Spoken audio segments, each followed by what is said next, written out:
आज के इस वीडियो में हम आपको इतिहास की एक ऐसी दर्दनाक घटना से रूबरू करवाने जा रहे हैं जिन्हें सुनकर लोगों का मानवता से विश्वास उठ जाता है।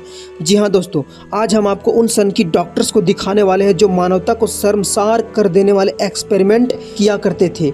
बहुत लोग तो इस तरह के वीडियो को अंत तक देख भी नहीं पाते, जबकि ये इतिहास में घटी एक रियल घटना है। ऐसे डॉक्टर्स जो एक जिंदा शरीर को काटने से पहले 2 बार भी नहीं सोचते थे। ऐसे डॉक्टर्स जो एक इंसान के शरीर को सिर्फ समुद्र का पानी पिलाकर जिंदा रखना चाहते थे। ऐसे डॉक्टर जो जुड़वा बच्चों के शरीर को अलग अलग करके एक दूसरे से चिपकाने का एक्सपेरिमेंट किया करते थे। जी हाँ, ऐसे पागल डॉक्टर जो मासूम बच्चों के सिर पर हथौड़ा मारकर ये टेस्ट करना चाहते थे कि क्या ये बच्चा जिंदा रह सकता है। और ऐसे ही डॉक्टर जिन्होंने अपने पागलपन की सीमाएं तोड़ते हुए गर्भवती औरतों के साथ खतरनाक एक्सपेरिमेंट किया करते थे। जी हाँ, हम बात कर रहे हैं नाजी एक्सपेरिमेंट की, जिन्हें सुनने मात्र से लोगों की रूह कांप जाती है। आज भी लोग इन एक्सपेरिमेंट के बारे में बात करने से डर जाते हैं। नाजी एक्सपेरिमेंट, इतिहास के पन्नों में दर्ज वो दर्दनाक कहानी जिसे अगर आप सुनेंगे तो अपने कानों पर विश्वास नहीं कर पाएंगे और ये सोचने पर मजबूर हो जाएंगे कि क्या एक डॉक्टर्स जिसे भगवान का दूसरा रूप कहा जाता है वो किसी दूसरे इंसान के साथ इस हद तक क्रूरता कर सकता है। तो दिल थाम कर बैठिए और बने रहिए वीडियो के अंत तक, क्योंकि आज का ये वीडियो बयां करती है उन लोगों की दर्द भरी कहानी जो नाजी एक्सपेरिमेंट का शिकार हुए थे। दोस्तों, नाजी मेडिकल एक्सपेरिमेंट की घटना द्वितीय विश्व युद्ध के दौरान शुरू हुई थी। दरअसल जब एडोल्फ हिटलर का उदय हुआ तब हिटलर ने यहूदी लोगों के खिलाफ सामूहिक नरसंहार के लिए जो रास्ता अपनाया था उसे द होलोकॉस्ट के नाम से जाना जाता है। हिटलर जो नाजी पार्टी का लीडर था, हिटलर पूरे यूरोप पर अपना कब्जा चाहता था, तो उसने साल 1939 में पोलैंड पर आक्रमण करके वर्ल्ड वार 2 की शुरुआत कर दिया और धीरे धीरे यूरोप के कई देशों पर हिटलर ने अपना कब्जा कर लिया, यानी ये देश सीधे तौर पे चले गए नाजी पार्टी के अंदर में। इसके बाद हिटलर ने इन सभी देशों में अलग अलग जगहों पर बहुत सारे आत्मा शिविर बनाए। इनको आत्मा शिविर इसलिए कहा जाता है क्योंकि इनमें रहने वाले कैदियों के साथ नाजी डॉक्टर्स ने ऐसे ऐसे एक्सपेरिमेंट किए थे जिनके बारे में बात करने से आज भी लोग सहम जाते हैं। हिटलर ने इन्हीं आत्मा शिविरों में रोमानी लोग, सिन्ही लोग, चेक प्रजाति के लोग और जो अपाहिज थे या विकलांग थे या उन लोगों के जो मानसिक रूप से बीमार थे, उन लोगों के अलावा जिन जिन देशों पर नाजी पार्टी ने कब्जा किया था उन देशों के सैनिकों के साथ जो क्रिमिनल और सब जाति के लोग थे, उन सभी को इन आत्मा शिविरों में बंदी यानी कैदी बनाकर रखा गया था। अब सवाल ये उठता है कि इन लोगों को कैदी बनाकर क्यों रखा गया था। तो हिटलर का मानना था कि ये लोग यूरोप में रहने के लायक नहीं हैं, इसलिए इन सभी को क्रूरता की हद पार कर देने वाले इन शिविरों में रखा गया और यहीं से शुरुआत हुई नाजी एक्सपेरिमेंट का सिलसिला। दोस्तों, नाजी एक्सपेरिमेंट यूं तो शुरू नहीं हुए थे। दरअसल उस समय नाजी जर्मन में बहुत सारी समस्याएं थी, जैसे कि नाजी लोगों की आबादी बहुत कम थी और नाजी पार्टी चाहती थी कि उनकी आबादी जितनी हो सके उतनी ज़्यादा हो जाए। इसके लिए एक कानून भी लागू किया गया था उस समय। इस कानून के अनुसार हर नाजी महिला को कम से कम 4 बच्चे तो पैदा करने ही हैं, जिससे नॉर्डिक जर्मन आर्यन की संख्या बढ़ सके। इसके साथ ही नाजी पार्टी के लोग चाहते थे कि पूरे यूरोप में सिर्फ नॉर्डिक जर्मन आर्यन ही रहे, बाकी दूसरे समुदाय के लोग नहीं।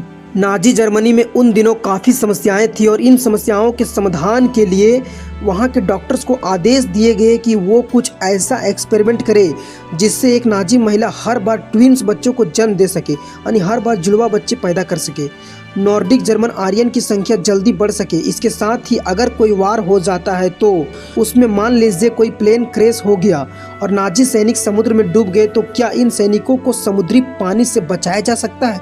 क्या ये सैनिक ज़्यादा ठंडे पानी या ज़्यादा गर्म पानी में रह सकते हैं? इसके अलावा अगर कोई सैनिक घायल हो जाता है तो क्या उसको जल्दी सही किया जा सकता है? इसी प्रकार के कुछ एक्सपेरिमेंट्स नाजी पार्टी ने नाजी डॉक्टरों से करने के लिए कहा। उस समय नॉर्डिक जर्मन आर्यन की पहचान उनकी नीली और भूरी आंखें हुआ करती थी, इसलिए इन डॉक्टर्स को एक और आदेश दिया गया कि जो नॉन जर्मन लोग हैं किसी तरह से उनकी भी आंखें नीली और भूरी कर दिया जाए। इससे हमें ज़्यादा संख्या में नॉन जर्मन लोग भी नॉर्डिक जर्मन आर्यन के रूप में मिल जाएंगे। अब सवाल ये उठता है कि ये एक्सपेरिमेंट किन पर किए जाए, क्योंकि नॉर्डिक जर्मन आर्यंस के खिलाफ तो ये एक्सपेरिमेंट हो नहीं सकते थे। इसलिए वो लोग डिसाइड करते हैं कि ये एक्सपेरिमेंट आत्मा शिविर में कैद उन लोगों पर ही किया जाए और बस यहीं से शुरुआत हुई लाखों लोगों की दर्द भरी मौत की कहानी। आत्मा शिविर में कैद लोगों पर जर्मन डॉक्टर्स ने कई तरह के खतरनाक और दर्दनाक एक्सपेरिमेंट करने शुरू कर दिए। आपको बता दें कि इन एक्सपेरिमेंट में लगभग 7 लाख से ज़्यादा लोगों की मौत हो गई, जिनमें बच्चे और महिलाएं भी शामिल थी।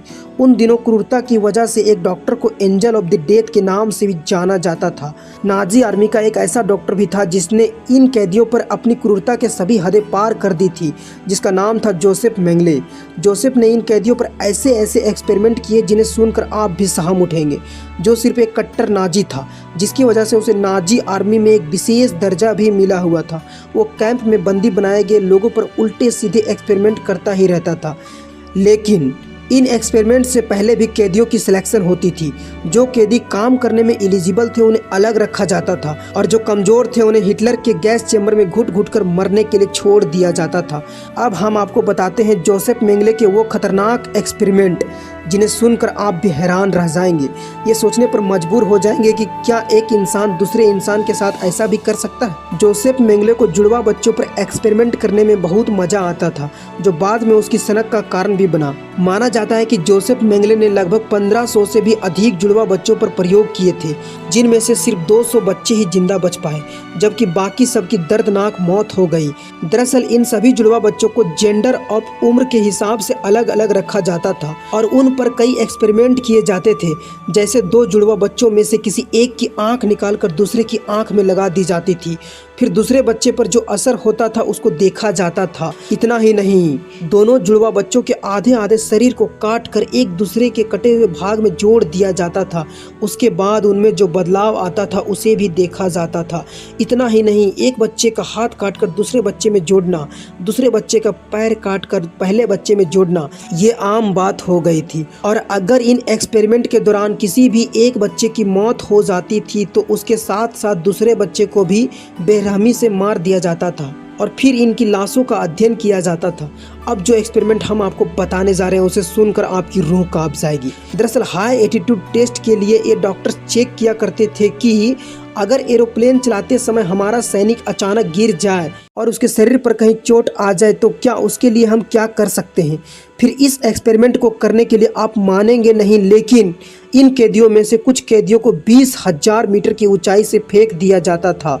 इस दौरान कई कैदियों की मौत हो जाती थी और जो जिंदा बचते थे उन पर भी ये लोग एक्सपेरिमेंट किया करते थे। इतना ही नहीं, इन कैदियों को बिना ऑक्सीजन सिलेंडर के ऊंची ऊंची जगहों पर तड़पने के लिए छोड़ दिया जाता था, ताकि ये पता चल सके कि ये लोग कितनी देर तक जिंदा रह सकते हैं। इसके अलावा अगर इनका कोई सैनिक ठंडे पानी में डूब जाए तो उस वक्त सैनिक के साथ क्या करना चाहिए, ये जानने के लिए डॉक्टर्स इन कैदियों को 3-4 घंटे तक बर्फ़ से भरे टैंक में रखा करते थे।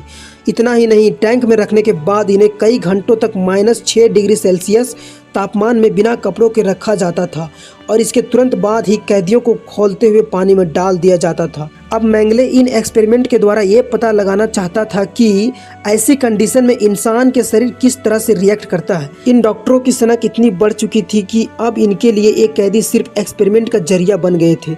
क्या बच्चे, क्या महिलाएं, सब पर हर दिन इतने दर्दनाक एक्सपेरिमेंट किए जाते थे जिन्हें सुनने मात्र से ही हमारी रूह कांप जाती थी। तो सोचिए इन कैदियों पर क्या गुजरती होगी। आपको जानकर हैरानी होगी, लेकिन ये तो सिर्फ ट्रेलर है, असली पिक्चर तो आगे है।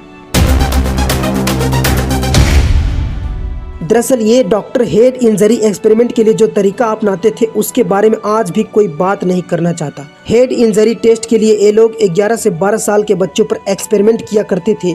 इस दौरान इन बच्चों को एक कुर्सी में बांध दिया जाता था ताकि वो हिल डुल ना सके। इसके बाद इनके सिर पर मशीनी हथौड़े से हर मिनट तेजी से मारा जाता था। इस टेस्ट में कुछ बच्चे तो पागल हो गए, जबकि आधे से ज़्यादा बच्चों की मौत हो गई थी। अब सोचिए इन मासूमों पर कितना खतरनाक प्रयोग किया जाता था। लेकिन इन डॉक्टरों के एक्सपेरिमेंट यहीं नहीं रुके। इसके बाद इन्होंने शुरू किया सी वाटर एक्सपेरिमेंट। दरअसल ये जानना चाहते थे कि अगर इनका कोई नाजी जर्मन का सैनिक युद्ध के दौरान समुद्र के पानी में डूब जाए तो उसे कैसे जिंदा रखा जा सकता है या उसे कैसे मौत के मुंह से बाहर निकाला जा सकता है। इसके लिए इन डॉक्टर्स ने समुद्र के पानी की शुद्धता की जांच करने के लिए नाजी कैदियों पर जो प्रयोग किए वो बेहद ही खतरनाक था। दरअसल जोसेफ मेंगले ने कैदियों को भूखा प्यासा रखकर सिर्फ समुद्र का पानी पिलाकर कई दिनों तक जिंदा रखा। उन्हें ऐसी कंडीशन में रखने के बाद ये नाजी फिर उनके शरीर पर कई तरह के प्रयोग किया करते थे, जिस दौरान कई कैदियों की मौत हो जाती थी। फिर जो बच जाते थे उन्हें हिटलर के गैस चैम्बर में मरने के लिए छोड़ दिया जाता था। इतना ही नहीं, जोसेफ जोसेफ मेंगले और उसके साथी डॉक्टर्स कैदी बच्चों का पहले करते थे, फिर उन्हें इलेक्ट्रिक शॉक देकर उनकी आदास मिटा दिया करते थे। यहाँ तक कि जो गर्भवती महिलाएं थी उनके शरीर पर भी जानलेवा वायरस छोड़ दिए जाते थे। ये सुनकर शायद आपकी आंखें फटी की फटी रह जाए, लेकिन ये सारे एक्सपेरिमेंट जोसेफ मेंगले और उसके साथी डॉक्टर्स इन मरीजों पर बिना एनेस्थेसिया दिए ही किया करते थे, यानी बिना बेहोश किए। अब सोचने वाली बात यह है कि जब एक जिंदा शरीर को जब काटा जाए तो उसे कितना दर्द होता होगा। जब जुड़वा बच्चों के शरीर को बिना एनेस्थेसिया के अलग कर दिया जाए तो वो बच्चे कैसे जिंदा रहेंगे। बिना कुछ खिलाए पिलाए सिर्फ समुद्र का पानी पीकर एक इंसान कैसे जिंदा रह सकता है। दोस्तों इसीलिए तो हिटलर को एक क्रूर तानाशाह कहा जाता है। लेकिन कहते हैं ना दोस्तों कि हर समय का अंत आता है। इस क्रूरता से भरे समय का भी अंत आया और साल 1945 की शुरुआत में नाजी कैंप को दुश्मन की सेना ने बुरी तरह से नष्ट कर दिया। लेकिन जोसेफ मेंगले उस समय तक सनकी हो चुका था और लोगों पर तरह तरह एक्सपेरिमेंट करना, उन्हें मारना अब उसका शौक बन गया था और वो अपनी इन मौत की फैक्ट्री में की गई रिसर्च को बचाना चाहता था। इसलिए उसने अपनी सारी रिसर्च अपने एक दोस्त को सौंप दी और खुद वहां से फरार हो गया। आपको बता दें कि आगे चलकर मेंगले को हार्ट अटैक की बीमारी हो गई, जिसकी वजह से 1979 में जब वो अटलांटिक महासागर में तैरने गया तो स्ट्रोक की वजह से उसकी पानी में डूबकर मौत हो गई। और इस तरह इतिहास के पन्नों में दर्ज मौत की कहानी का अंत हो गया और यहीं हमारी वीडियो भी खत्म होती है। अगर आपको आज की वीडियो अच्छी लगी हो तो चैनल को सब्सक्राइब करके बेल आइकन पर ऑल का ऑप्शन सेलेक्ट कर लें। मिलते हैं अगली वीडियो में, तब तक के लिए जय हिंद।